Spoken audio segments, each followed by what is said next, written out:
now. It's supposed to be a 1 kilometer stretch and inwards 120 meters. And that's the future of tourism that we're talking about. Check. Your Excellencies, distinguished ladies and gentlemen, good morning, sir, Mas. Like my colleague said, His Excellency already answered all the questions, but I will just elaborate a little bit. On the Marina foreshore, first of all, work is progressing, and we are hoping that we will be able to hand over the project come September this year. The 48 bedroom, the contractor, the form work for the last floor, which is the 6th floor, the form work is on. The reinforcement is ready for casting.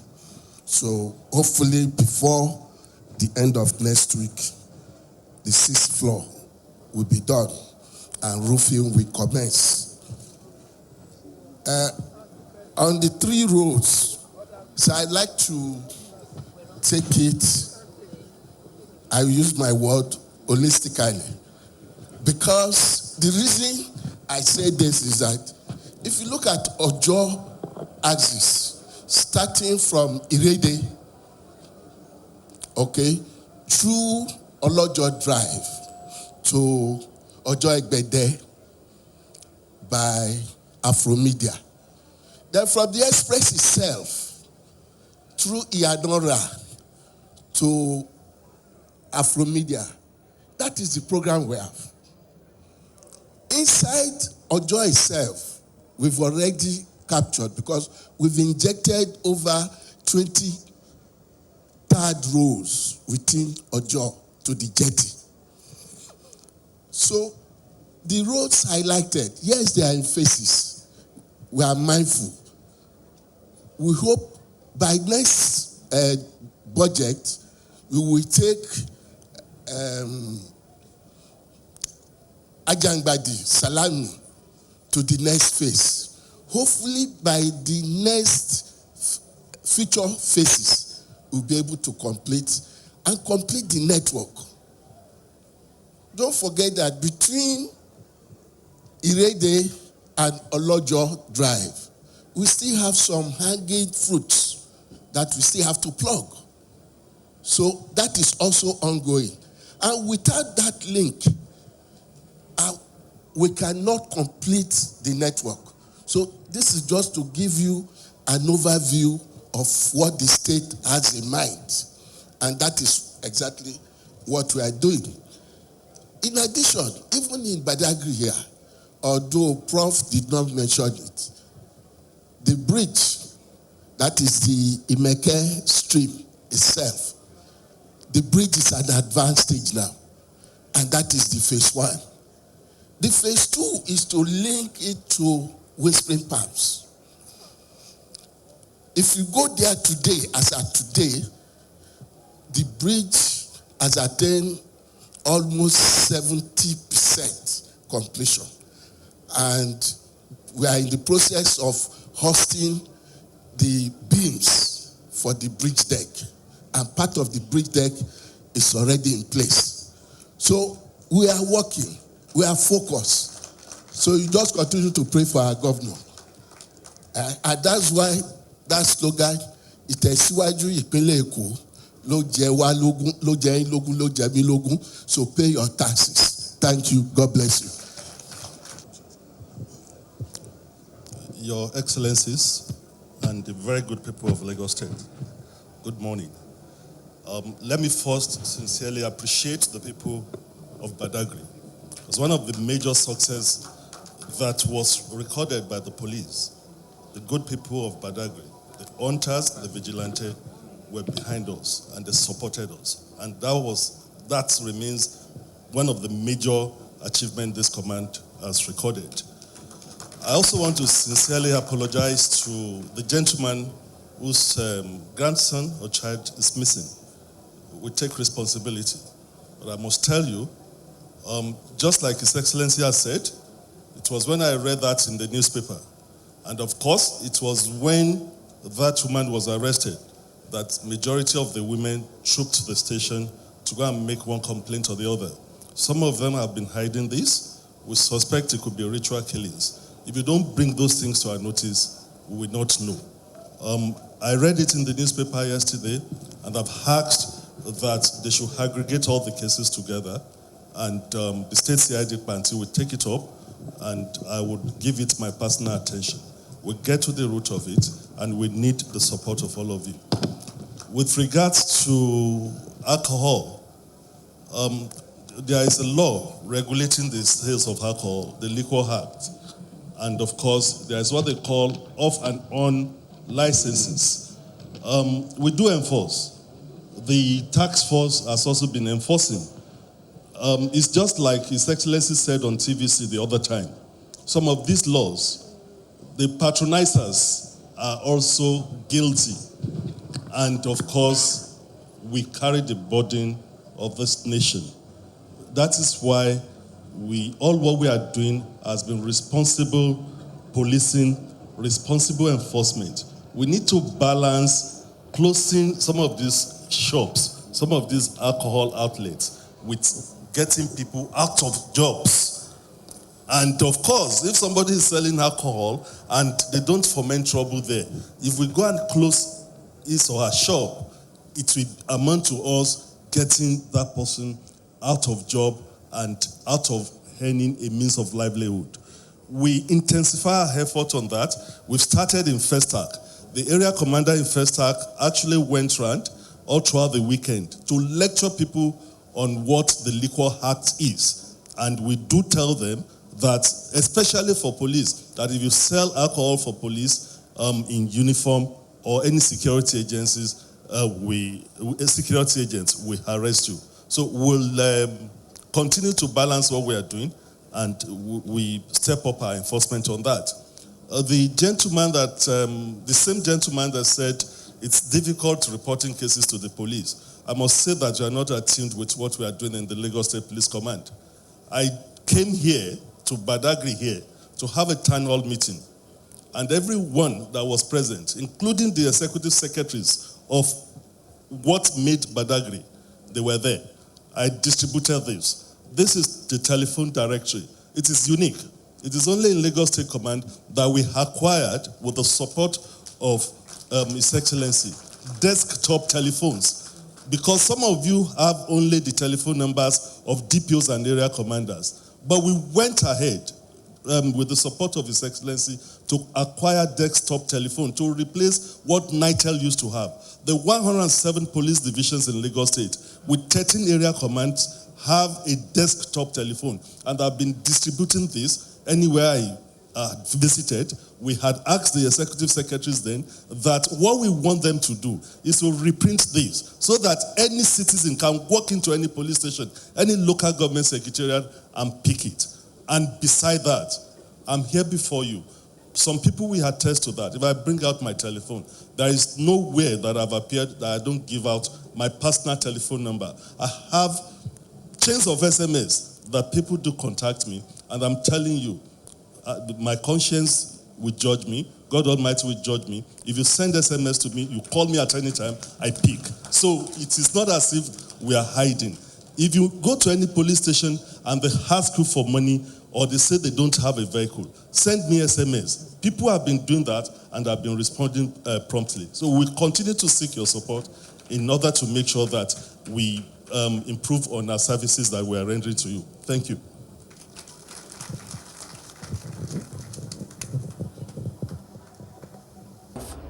(244) is a very busy. I'll take that again, please. GOV. You see, that's why I like our youth. The kind of grammar that the young man was using. I'm not too sure I'll be able to respond properly.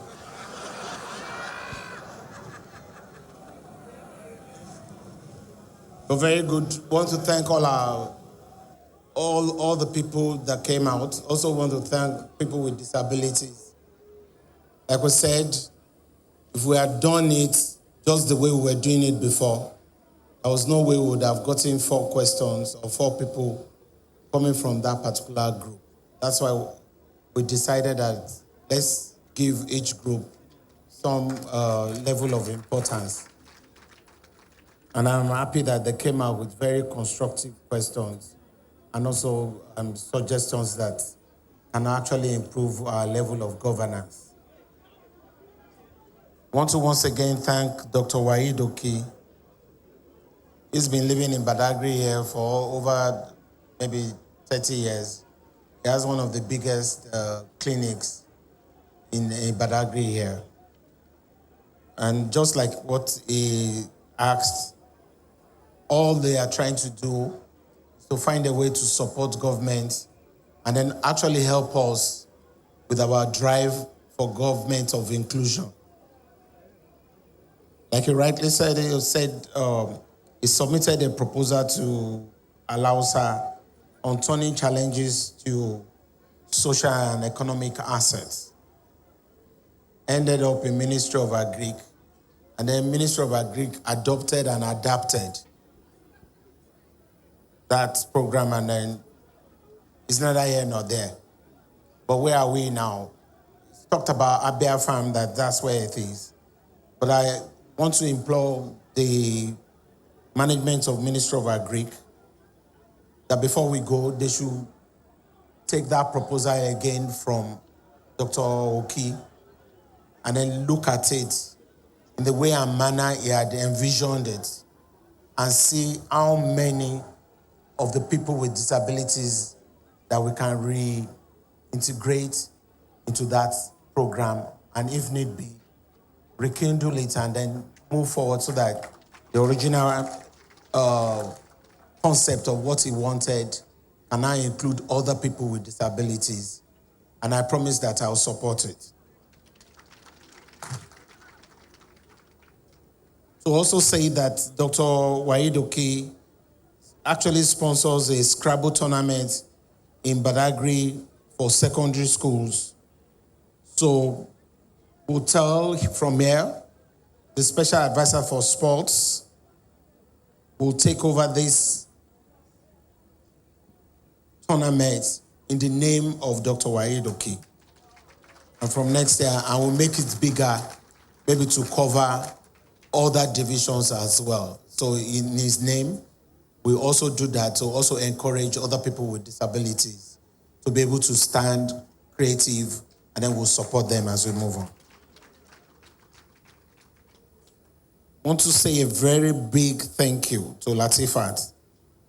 I mean, I was feeling the way she was just speaking, and then the passion she had put into wanting to make things happen for others. Thank you, Rahman. I can feel you. I can feel, the kind of stress you must have gone through all the way from Igbelere into Surulere. That's a major one. And that's part of the failings of government also. It's not as if government does not see these issues. Sometimes we are beclouded by major things, leaving those minor ones that really matter. And this is why we're preaching this whole government of inclusion, where people who have been left behind must feel us. And they must also know that the whole resources of Lagos State is about everyone, both young, both elderly, both people with disabilities. And she's not asked for too much. If you look at the budget of Lagos State, whatever it is that we want to apportion to do special school in the area she has asked for is less than 0.5% of the total budget of Lagos State. We'll do it.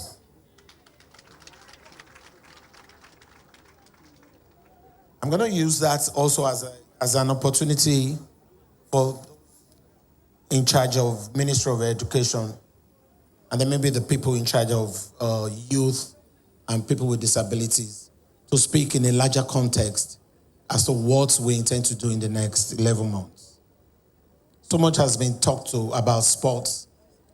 The best way to take our youth off the streets is to create recreational centers and sports facilities for them day and night.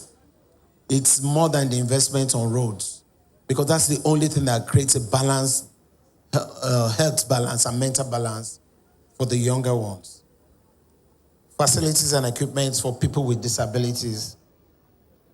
I would also like the SA Sports to speak to that also on our general plan. Also to speak to Bolaon's request as to why they've not been paid salary. That's not been brought to my context, so you need to be put on the spot to answer that. And then the government support for the National Sports Commission for people with disabilities coming up in Calabar. Also like you to speak to that. Comrade Ojo Bamidele, community-based vocational center for physically challenged. Would like you to speak to that. Fantastic idea he has actually brought. The Office of People with Disabilities is actually headquartered in Alausa. So how do we get to touch all the other people? He has suggested, very simple suggestion, that units should be established in LCDs and LGs. And I think that is also commonsensical. It just adds up that if you are preaching government of inclusion, you must decentralize, allow people to feel also at the lower level also. And also spoke about inclusive units that are not well equipped. That will be looked into. The other parts of the free meals and transportation, I think one step after the other. Let me feed you first. And then we'll talk about the larger plan. How? But about feeding, really, the immediate focus really is about the elderly ones. I've seen that a whole lot of our elderly people are totally left uncatered for. And that's why I said in my speech, we're going to create 3 care centers for the elderly. And the whole idea is that while they are left alone with fewer friends, there should be a place where they can go and meet their likes and be able to eat for free and be able to take care of them.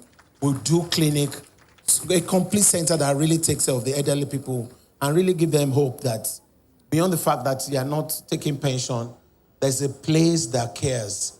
And we're trying to put one in each senatorial zone. And we would like to do that in the next 11 months so that they can have some life while they wait for their God. The only one that Ojo Bamidele talked about is that one of political appointments. But No. But he said something. He said they are properly qualified and they are politically savvy. No discrimination in Lagos. No discrimination. And again, I think they are also challenging me. So technically, as we now want to create this outpost away from Lasoda, right? So in the LCDAs, I don't want to say the number, but they should be technically equipped by those from that group. So I can say openly, we'll take almost 200 immediately. That's it. And then a minimum of 2 in each of those LCDAs. And that's how we make people to feel. And they don't need to go from one local government to the other. Within their unit, they know themselves and they become the framework that we can use to galvanize the others into that government of inclusion. A comrade is always a comrade. So, Senayo, Badaro Senayo, right? He used to be former student, He should have retired.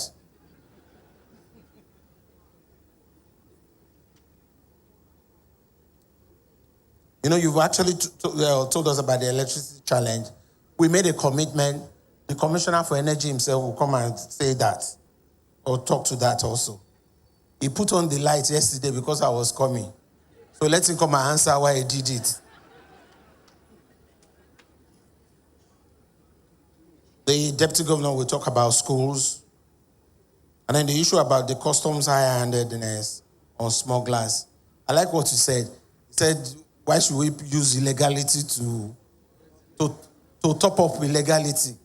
So we go and root is it from the bottom or from the top? but he wants us to take it from the top, or from both sides. So we talk to smugglers and also talk to customs. Is that what you want? Or we should take customs out first? But the whole idea is, they are not allowed to kill people. Yeah, if you commit offense, you take police station or whatever, but not death. But again, we are not going to encourage smuggling just for the sake of saying it's a way of life. No, we want our people to be properly employed. We don't want disguised unemployment, where a graduate now takes to something that is illegal. Our plan is to take as many people as possible away from some things that look like employment, but it's not employment. And that's what we're trying to do with this Employment Trust Fund and other things. We'll talk to our security agencies in the Security Council meeting, and then we'll table this on your behalf to make sure that we redress whatever it is that you have raised. So for now, I'll yield to the Deputy Governor to talk about issues related to schools, and then we'll talk to the Commissioner for Energy. Will also speak to the issue of electricity. Don't worry, I'm coming towards that Badagry West later in the evening. I'm here, don't worry. We are doing our ESCO meeting tomorrow in Badagry, so I'm not going anywhere. So I want to feel everything. I know that about 30-something communities down to Seme, they've never had electricity in the last 17 years. So they've been using generator. And I promised, forget I'm not in charge of power, but I promised. We are funding it. When I promise, I'll fulfill it, don't worry. Members of the State Executive Council here present. Well, Latifa, I must say I empathize with you, just like His Excellency the Governor has said. But creation of a special school requires proper planning. What we were looking at this year had actually been the creation of a vocational and technical school here in Badagry. But arising from what you have said, not the fact that the ministry is already looking at the issue of creating a special school around Badagry, in particular, Maitu School Complex. We have a school complex in Maitu that the number of students that we have in that school is not commensurate to the kind of facilities that we have in the place. So we are looking at creating a special school here in Maitu. That is the nearest we can give for now. And by the grace of God, with the completion of the road, that is the 10-lane road, it will be easier for you to commute from Iba, Igboelerin, Ojo, Okokomaiko, even up to Ijaniki and Anoto. In fact, from Badagry here to Maitu, most importantly, most times that we create such schools, they are mostly residential for those who want to stay in there, because that is the only way we know we can solve your problem totally. By the grace of God, in the budget of 2017, we'll be looking at this, and of course, the ministry will continue to liaise with LASODA on how we're going to get your people into to the school. I thank you for raising the question. And for the people of Badagry West, on the number of schools that we have there, I will not say it is one. We are talking about the whole stretch of Badagry West. There are other communities there that have schools. But for us to create more in that community, we urge the leaders to look at how they are going to make available land for us. Because the issue we have about creation of school most times is about the issue of land. And so once the community is ready with the land and we're sure of the population, then with the permission of His Excellency the Governor, we'll create a school in that place. I will continue to liaise with Honorable Bamboshe on this, so that, he will lead us, and with him, he can talk to the leaders for the provision of land for the creation of the school. I thank you so much for your attention. I'm the Honorable Commissioner for Energy and Mineral Resources. And I'm in charge of power, I'm in charge of oil and gas, and I'm in charge of solid minerals.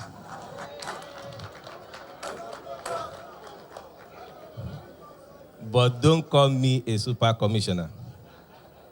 Very quickly, on a more serious note, I think Badagry has had a very rough deal. And this is what happened. The power line, I'm referring to the NEPA power now, I'll come to street light later. The power line that brings power to Badagry has been there for long. It is already very old. And when it was installed, it was meant to drop power along the way to Kokomaiko, Agbara, and other axes. So when those communities started growing very fast, they sucked out all the power, and what was getting to Badagry became like a candlelight. That is on one hand. On the other hand, there is an NIPP project that has been awarded by the federal government since the period of Obasanjo. That NIPP project is to take power from Agbara and drop directly in Badagry. It's a dedicated line. It's not dropping power along the way. But that project ran into a problem, a delay, because the Badagry Maitu Road was being expanded, and the right of way was supposed to be after you have accommodated the 10-lane road and the BRT and the light rail. But it's taking time for the 10-lane road to get to Badagry. So what I did was to go to the executive governor and say, we cannot wait until that time that the 10-lane road will get to Badagry until Badagry gets light. So he agreed, and I want to thank him very much for that, that we can use the existing right of way, as it is 4-lane now, and take the dedicated line to Badagry so that the NIPP at the federal level can complete their project. He approved that about 3 months ago. They are on site, they are working, and they've given us their commitment that by end of August, that project will be commissioned. That will take light to Badagry and improve the supply there. That is the first one. The second one is the one we are going to do from Badagry to Seme. Mind you, Seme has not had light for about 16, 17 years. So when I got the letter from the youth group that there's a community in Lagos that has not had light for 16 years, I was shocked. So I immediately escalated it to the governor. I got his permission. I brought press people, all the media, the electronic, the print media, and I want to thank Honorable Layode very well. He conducted that visitation for us, as well as the head of the immigration in Badagry. And what we did was to visit all the communities and see all the lines that were vandalized, including the transformers. And I made a report to the governor. So what the governor did was to approve that instead of waiting for the electricity distribution company, that is the DISCO, the state government will use its own money to fix that line. And it's going to cost us a lot. But the governor approved it. We awarded the contract last month. We have even come back to do the